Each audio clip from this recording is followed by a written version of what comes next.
Evo nas, završili smo prvi free practice. Evo vidite kako motor izgleda. Motori!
Dobar dan i pozdrav svima, evo nas napokon na TT-u, kao što vidite prepoznatljivi toranj iza mene, a trenutno se nalazimo među boksovima gdje ćete imati vidjeti prekrasnih motora, različitih naravno. Ajmo sad zajedno pogledati šta ima.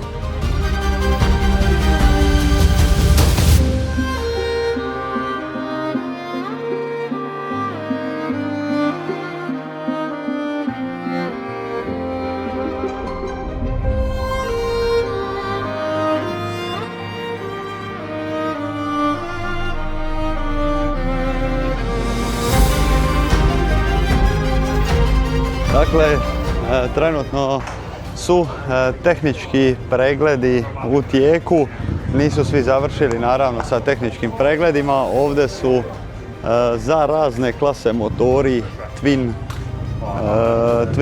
i ovo je sad za Super Sport, znači ima različitih motora, ovo je možda najzanimljivije. Dvocilindraž Patton koji je napravio motor baš za TT Isle of Man i mislim da će on i ove godine debitirati u toj Twin klasi. Nadalje možete vidjeti oko mene motora kakvi god zamislite. I sad će prvo krenuti krugovi od newcomera, dakle newcomeri su oni koji prvi put dolaze na otok. Prvo sada idu newcomeri, rade krugove, to jest ove kao probne, nakon toga kreće probni krug za sve ostale vozače kao i za našega Lorisa i nakon toga počinju kvalifikacije koje će trajati sve do popodne, a ovako izgleda kad ste u bogatome boksu. To su sve gume na grijačima i ovdje od Dunlopa također njegov boks i također njegov Patton kako smo i malo prije razgovarali, debitant, to jest najbolji motor za Super Twin, to jest Twin klasu, a ovo mu je za onako igrat se malo Ducati. Ovdje iza mojih leđa nalazi se tehnički pregled jer naravno prije svake utrke treba se obaviti tehnički pregled da se vidi da su motori u skladu sa njihovim pravilnikom, dakle ne smiju biti neke veće izmjene. Morat će također ići popodne na dyno test, to jest na dino testiranje da se vidi da li je dirana nekakva posebna mapa, ali ukratko jako strogo, znači ne možete baš raditi sve ono što bi vi željeli na motoru. A ovdje iza mene nalazi se glavni kontrolni toranj, to jest glavna bina odakle se utrka promatra. Ovo je ipak najzanimljiviji dio jer je ovdje startna i ciljna linija za one koji žele navijati. A ovdje, kao što možete vidjeti, nalazi se punionica za gorivo. Dakle, svaki vozač donosi svoj tank, stavlja ga ovdje gore i nakon jednog kruga dolazi ovdje, nadoljeva gorivo i nastavlja dalje preostala dva kruga. Vrijeme ne samo da je fantastično, nego je prekrasno, a mi idemo dalje.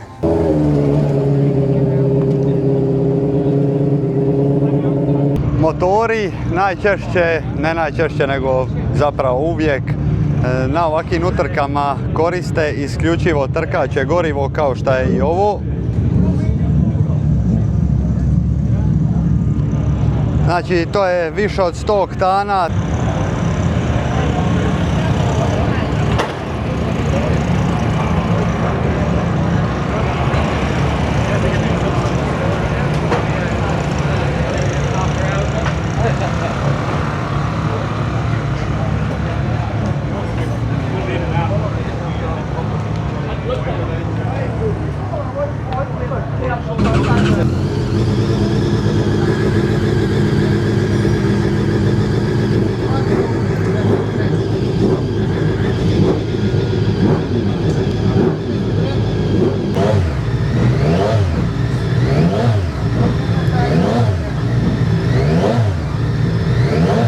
Iza mene nalazi se Yamaha R9, dakle ovo je jedini ovakav motor ove godine na TT-u, jako poseban, 3 cilindra, ima preko 140 konjskih snaga na stražnjem kotaču, što je naravno puno više nego serijski motor.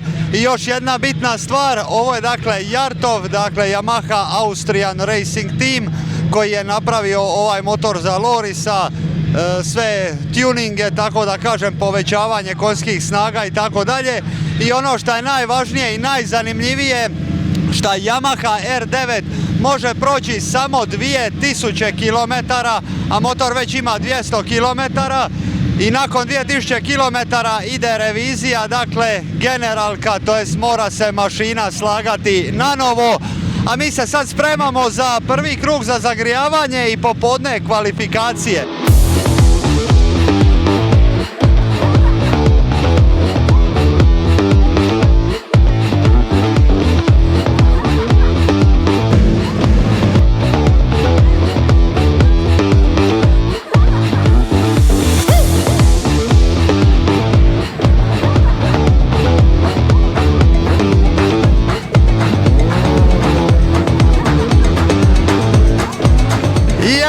Upravo na početku starta probnog kruga, a ovako to izgleda uživo. Buka motora, zadovoljstvo, još bolji motori, a evo uvjerite se i sami.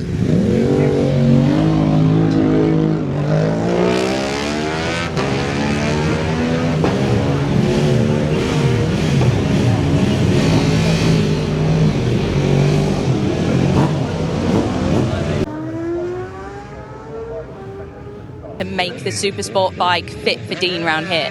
I mean, the Supersport bike is a fantastic bike, and you know the bike handles so well, and the chassis is so good on the CBR. So all of the parts that are strong for the Supersport bike, I mean the Honda, is we need to.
Sada trenutno Loris je odradio jedan krug, čekamo sada sljedeći. Yamaha R9 para gaće ovdje po ravnici, a uskoro ćete vidjeti kako to izgleda. Vrijeme fantastično, nema oblačka. Da, to je to. Mogao bi ovo slušati svaki dan, cijeli dan. Svakako, što se tiče samih kvalifikacija, one počinju malo kasnije popodne. Ovo je samo startni krug da se malo isprobaju motori. samo pun gas, nema stajanja. A ovo su neka 2,5 cilindra, nije loše. Uglavnom, vidimo se onda kasnije kod Lorisa u boksu da vidimo kakvi su njegovi dojmovi i šta će sve trebati popravljati na njegovom motoru.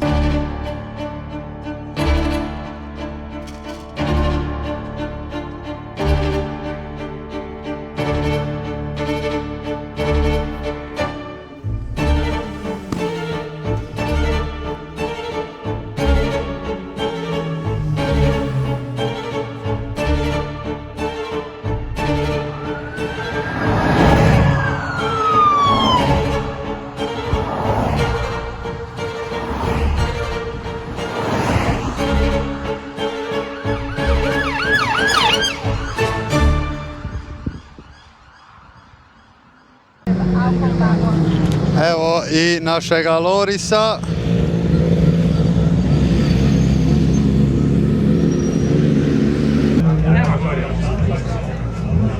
Da, treba čečicu ostaviti, budemo s onom kad se ohladi.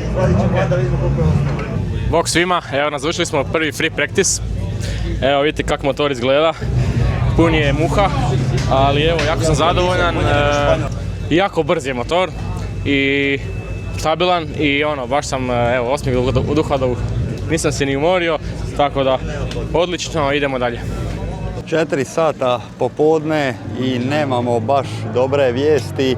Nažalost, neki vozač je stradao, još i dalje se ne zna tko točno, ali bit ćete obaviješteni na vrijeme. Nažalost, to je još uvijek tajna. I otkazan je današnji prvi dan kvalifikacija, znači prebacuje se sve za sutra. I kao što vidite iza mene, svi se vraćaju u svoje bokseve, znači ovdje više nemamo šta raditi, nažalost. Crvena je zastava i dalje svi vozači se još uvijek nisu vratili natrag, nego stoje na stazi. Nemamo puno informacija, osim toga da se sve danas otkazuje. Ali eto, vidjeli ste bar jedan mali dio za početak, uvodni dio koji će vas definitivno zaintrigirati. Šta se tiče samog Lorisa, Loris je zadovoljan s motorom, zadovoljan je s postavkama, malo se još poigravaju sa telemetrijom. Za vas koji ne znate, dakle, ove godine postoji čak i gospodin koji je zaslužan za telemetriju, a njega ćete vidjeti u sljedećih par dana. Dakle, za setup ovjesa, da čitanje podataka sa kompjutera šta Yamaha zapravo traži, govori i kakve informacije sve daje. Sve u svemu zadovoljni smo s motorom 100% i zaključit ćemo današnji dan, a ako nisi, pretplati se dole na Game Boost kanal i prati događanja svakodnevno. Pozdrav!